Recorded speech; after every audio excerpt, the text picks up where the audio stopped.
ایک आजिज लकड़ियां काटने वाला लकड़ियों का बंडल लेकर सामान की तलाश में सुल्तान सलाउद्दीन अयूबी के दरबार में दाखिल हुआ। ये बज़ाहिर आम बूढ़ा आदमी अजीम सुल्तान को क्या हिकमत पेश कर सकता है। सुल्तान सलाउद्दीन एक आम आदमी का भेस बदलकर बूढ़े लकड़हारे के घर जाते हैं, जिंदगी, इंसाफ और क़ियादत के बारे में मुतजस्सिस होते हैं।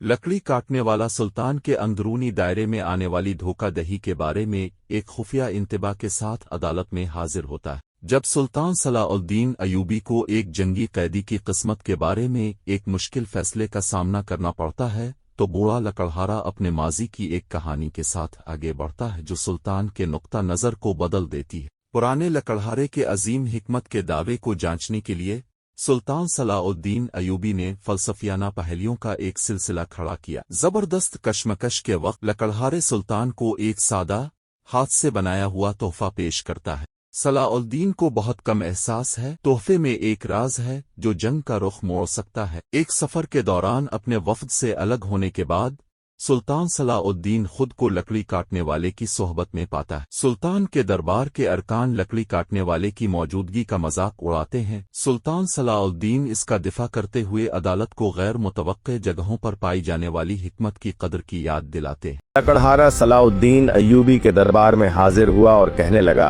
मैंने लुटेरों को समंदर की तरफ जाते हुए देखा है। यह सुनकर सलाउद्दीन अयूबी ने तुरंत अपनी सेना को आदेश दिया कि वे लुटेरों को पकड़ने के लिए समंदर की तरफ रवाना हो जाएं। जब सेना समंदर की तरफ गई तो लुटेरों ने मौके का फायदा उठाकर फिर से बगदाद पर हमला कर दिया। इस बार उन्होंने पूरे शहर का सोना लूट लिया और वापस जाकर अपनी गुफा में छिप गए। कुछ दिन बाद लकड़हारा फिर से दरबार में आया और कहने लगा, मैंने लुटेरों को एक गांव की तरफ जाते हुए देखा है। सलाउद्दीन की पत्नी जो उनके पास बैठी यह सब कुछ सुन रही थी। जब लकड़हारा दरबार से चला गया तो उसने सलाउद्दीन से कहा, मुझे इस लकड़हारे पर शक हो रहा है। हर बार यह हमें किसी नई जगह के बारे में बताता है और जब हम सेना भेजते हैं तो फिर से लुटेरे शहर पर हमला कर देते हैं।